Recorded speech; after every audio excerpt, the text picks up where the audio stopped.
జగన్మోహన్ రెడ్డి గారివే అయ్యుంటే, జగన్మోహన్ రెడ్డి గారే కల్తీ సారా అమ్ముంటే, కల్తీ బ్రాండ్లు అమ్ముంటే, మరి ఆ టైంలో ఎందుకు ఈ కల్తీ మద్యం తాగి చనిపోయారని ఒక్క కేసు కూడా నమోదు కాలేదు? మేడం, ఇప్పుడు జరుగుతున్నటువంటి పరిణామాలు చూస్తే, గతంలో చూస్తే గత ప్రభుత్వంలో మద్యం కుంభకోణం జరిగింది అనేది బూమరాంగ్ అయింది. కొంతమంది ఎవరవుతున్నారో వైసీపీ పార్టీలో పెద్ద పెద్ద నాయకులను అరెస్ట్ చేయడం జరిగింది. ఇప్పుడు చూస్తే కల్తీ మద్యం జరుగుతుంది. దానికి దీన్ని చూస్తే ఏంటి ఎలా వేరియేషన్? అసలు లేని మద్యం కుంభకోణాన్ని ఉందని చెప్పారు. 1,00,000 కోట్లు అన్నారు, 40 కోట్లు అన్నారు, 50 కోట్లు అన్నారు, చివరికి 3 కోట్లు అని చెప్పి 3,000 కోట్లు అని చెప్పేసి తేల్చారు. తేల్చిన తర్వాత కూడా ఇప్పుడు అప్పుడే మద్యం కుంభకోణం ఏంటి, గవర్నమెంట్ ద్వారా అమ్మించి గవర్నమెంట్కి ఆదాయం చేకూరిస్తేనే మద్యం కుంభకోణం జరిగింది అని అంటున్నారే. ఇప్పుడు ప్రైవేట్ పరం చేసి ఇన్ని వందల కోట్ల కల్తీ మద్యాన్ని అమ్ముతుంటే అప్పుడు ఎన్ని వేల కోట్ల కుంభకోణం జరిగి ఉండాలి? అప్పుడే జరిగింది. ఇప్పుడు అంత ట్రాన్స్పరెంట్ గా ఏంటి టైం లిమిట్స్ పెట్టి ఇన్ని షాపులే ఉండాలి, ఇంత టైంలోనే అమ్మాలి, ఇంత రేటుకే అమ్మాలి అని చెప్పేసి 16,000 మంది ఎంప్లాయీస్ని పెట్టి అమ్మిస్తేనే అంత కుంభకోణం జరిగిందని గగ్గోలెత్తుతున్నారే. మరి ఈ రోజు లెక్కాపత్రం లేకుండా ఇష్టం వచ్చినట్టు ఇచ్చేసారు. బెల్ట్ షాపులు ఇచ్చేసారు, మామూలు బ్రాందీ షాపులు అన్నీ ఇచ్చేసారు. ఇచ్చేసినా ఇప్పుడు జరుగుతున్నది కుంభకోణం కాదా? అక్కడ ప్రతిదానికి లెక్క ఉంది. మీ దగ్గర ఏదో లెక్క చూపించండి, ఒక్కదానికి లెక్క చూపించండి. లెక్క లేదు అంటే ఇప్పుడు అప్పుడే 3,000 కోట్లు కుంభకోణం అని చెప్పి మీరు అంటున్నారు మద్యం కుంభకోణం అని. ఇప్పుడు ఎంత అయ్యి ఉంటుంది? 3,00,000 కోట్లు కుంభకోణం చేసి ఉంటారా? ఈ రోజు మీరు ఇంతమందిని ఏమీ జరగకుండానే ఇంతమందిని జైలుకి పంపించారంటే రేపు వైసీపీ గవర్నమెంట్ వస్తే ఇంతకీ ఎన్ని రేట్ల మంది మీరు జైల్లో ఉండాలి? అప్పుడు మీరు ఇప్పుడే కట్టించుకోండి మీరు కొత్త జైల్లో రేపు వెళ్ళడానికి. ఎందుకంటే మీరు తీసుకొచ్చిన సాంప్రదాయమే. అప్పుడు కల్తీ మద్యం లేకుండానే ఇంతమందిని జైల్లో పెట్టించారు. ఇప్పుడు కల్తీ మద్యం ఏంటి, చిత్తూరు నుంచి శ్రీకాకుళం వరకు కల్తీ మద్యం అంటే ఎన్ని వందల మందిని అరెస్ట్ చేయాలి? మీ వాళ్ళని ఎన్ని వందల మందిని అరెస్ట్ చేయాలి? ఇలాంటి వాళ్ళని ప్రతి షాపు వాడిని అరెస్ట్ చేయాలి నా లెక్క ప్రకారం. ఎందుకంటే ప్రభుత్వ గోడౌన్కి వచ్చి తద్వారానే షాపులకు వెళ్తుంది కాబట్టి ప్రతి షాపు వాడిని అరెస్ట్ చేయాలి. అంటే మద్యం బాటిల్ తయారు చేశారు కానీ బయటికి వెళ్ళలేదు అనేది ప్రభుత్వంలో పెద్దలు చెప్తారు. బయటికి వెళ్లకుండానే ఇంతమంది తాగారండి. తయారు చేశారు, బయటికి వెళ్లకుండానే ఇంతమంది చనిపోతున్నారా? బయటికి వెళ్లకుండానే అమ్ముతున్నారా? ప్రతి చోట దొరుకుతుంది కదా. మీరు పంపించింది ఏంటి? ఇంత పెద్ద గోడౌన్ ఎస్టాబ్లిష్ చేస్తూ ఇప్పుడు 4-5 చోట్ల డంపులు దొరుకుతూ బయటికి వెళ్ళలేదని చెప్పడానికి సిగ్గనిపించడం లేదా మీకు? ఏ విధంగా చెప్తున్నారు బయటికి వెళ్ళలేదని? ఏమైనా చిన్నవంటి చూస్తున్నాం కదా. అది ఎంత ఎస్టాబ్లిష్డ్ గా పెట్టారు పెద్ద పెద్దవి. ఆ క్యాన్లు కానీ ఆ మెషిన్స్ కానీ అన్నీ కూడా స్పిరిట్. అసలు స్పిరిట్ ఎక్కడి నుంచి వస్తుంది మీకు? స్పిరిట్ ఎక్కడి నుంచి వస్తుంది? స్పిరిట్ ఇంపోర్ట్ చేసుకోవడానికి మీకు పర్మిషన్లు ఎవరు ఇస్తున్నారు? ఇట్లాంటివన్నీ మీరు ఎంక్వైరీ చేయాలి కదా. ఎక్సైజ్ డిపార్ట్మెంట్ ఉన్నది దేనికి? స్పిరిట్ కానీ మాల్ట్ కానీ ఏదన్నా ప్రభుత్వ పెద్దల అండదండలు లేకుండా ఇంత పెద్ద మొత్తంలో అయితే జరగదండి. ఖచ్చితంగా ప్రభుత్వ పెద్దల అండదండలనే వాళ్ళ హ్యాండ్ కూడా ఉంది.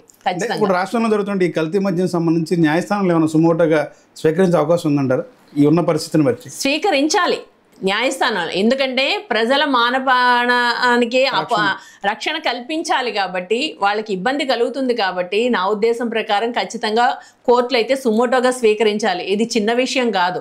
పైగా ఇంత పెద్ద మొత్తంలో జరుగుతున్నప్పుడు కోర్టులు సుమోటోగా స్వీకరించి ఈ కేసుని తీసుకుంటారని నేను భావిస్తున్నాను. మేడం, ఇప్పుడు ఈ కేసులు కట్టిన తర్వాత ఏమన్నా ఇది సజావుగా కేసులు నడుస్తాయి అంటారా? రాజకీయ హస్తం ఉండి ఏదన్నా ఇంకా వాయిదాల పరంగా నడుస్తూ ఉంటాయి అంటారు ఏళ్ల తరబడి? ఖచ్చితంగా ఏళ్ల తరబడే నడుస్తాయండి. సజావుగా నడిచేటట్లయితే గత ప్రభుత్వ హయాంలో జరగని దానికి ఇంతమందిని ఎందుకు జైలు పాలు చేశారు? అది మొన్న మిథున్ రెడ్డి గారి కేసులోనే అర్థమవుతుంది. ఇది తప్పుడు కేసు అని. ఆయన Day 1 నుంచి రిలీజ్ అయ్యేంత వరకు ఒకటే మాట చెప్పారు, అదే మాట నమ్మారు. అప్పుడే అలా జరిగింది అని అంటే ఇప్పుడు ఇన్ని వందల మందిని తీసుకెళ్లి లోపల వేయాలి నా ఉద్దేశం ప్రకారం. అమ్మిన వాడి తయారు చేసిన వాడి దగ్గర నుంచి తయారీకి ప్రోత్సహించిన వాడి దగ్గర నుంచి అమ్మిన వాడి వరకు ప్రతి ఒక్కళ్ళని కూడా అరెస్ట్ చేయాలి. అరెస్ట్ చేస్తేనే అప్పుడు ప్రజలకి న్యాయం జరుగుతున్నట్టు. ఇంకా సంతోషించాల్సిన విషయం ఏంటంటే నిన్ననే చీమకుర్తి దగ్గర ఒక విలేజ్, ఆ విలేజ్లో ఉండే ప్రజలంట 2,000 మంది. అక్కడ ఉండే 6 బెల్ట్ షాపులు అంట. 2,000 మందికి 6 బెల్ట్ షాపులు అండి. అది చూసి ఆడవాళ్ళకి ఆక్రోషం తట్టుకోలేక అందరినీ చెదగొట్టి పంపించేసి వాళ్ళందరూను వాళ్ళ విలేజ్లోని ఒక విలేజ్ మీటింగ్ ఏర్పాటు చేసుకుని మా విలేజ్లోని మందు తాగకూడదు, అమ్మకూడదు అని వాళ్ళంతటి వాళ్ళ నిషేధం విధించుకున్నారండి. ప్రజల్లో అట్లాంటి అవేర్నెస్ వస్తే తప్ప ఇట్లాంటి దొంగ వెధవల పని పట్టలేం మనం. మేడం, ఇప్పుడు ఎవరైతే ఇట్లాంటి కల్తీ మద్యం తయారీకి పాల్పడుతున్నారో వాళ్ళ మీద ఎలాంటి కేసులు నమోదు చేయొచ్చు? అంటే ఎవరైతే దాని బ్యాక్ బోన్ నుండి చేస్తారు, కొంతమంది ఆ షాప్ దగ్గరలో ఉంటారు, బ్యాక్ బోన్ పర్సన్ వేరే ఉంటారు, చేసేవాళ్ళు ఒకరు ఉంటారు. వీళ్ళ మీద ఎలాంటి కేసులు నమోదు చేయొచ్చు, ఎలాంటి సెక్షన్లు నమోదు చేయొచ్చు? క్రిమినల్ కేసులు ఏమైనా పెట్టే అవకాశం ఉంటుందంటారా? క్రిమినల్ కేసులు అంటే ఇప్పుడు చనిపోయారు కదండి, అవును. ఆ చనిపోయిన వ్యక్తి ఎక్కడైతే తాగాడో ఆ షాపుల మీద క్రిమినల్ కేసులు పెడతారు. కానీ ఇది పలానా చోట నుంచి తీసుకొచ్చింది తాగారు అన్నది వాళ్ళకి క్లారిటీ ఉండాలి కదా. అది ఇప్పటి వరకు ఆనవాళ్ళు ఉంచుతారంటారా? అంటే కొంతమంది ఇబ్రహీంపట్నంలో షాపులో అక్కడ పలానా ఏఆర్ వైన్స్ ఏదైతే సీజ్ చేశారో ఆ షాప్ దగ్గర ఉన్నటువంటి ప్లేస్ ఏదైతే తాగడానికి పెట్టారో అక్కడ తాగి అక్కడ పడిపోయిన మనిషి ఉన్నాడు. నిన్న వాళ్ళ భార్య కూడా బయటకు వచ్చింది. అవును. అలాంటి వారు ఎలాంటి చర్య తీసుకుంటారు? అంటే ఈ పలానా బాటిల్ ఎక్కడి నుంచి వచ్చిందనేది దాని మీద ఎంక్వైరీ చేసి ఎక్కడి నుంచి తయారైంది అనేది వాటి మీద ఏమన్నా చర్యలు ఉంటాయంటారా? మామూలుగా ఒక లిక్కర్ తయారవ్వాలంటే అది శాంపుల్ తర్వాత క్వాలిటీకి వెళ్ళాలి, కంట్రోల్ చేసేది అంతా చెక్ చేసిన తర్వాత నాణ్యత ఉంది అన్న తర్వాత బయటకు వస్తుంది. జనరల్గా మనం కల్తీ మద్యం అనుకుంటున్నాం అండి, ఇంకా క్వాలిటీ చెక్ ఎక్కడ జరుగుతుంది?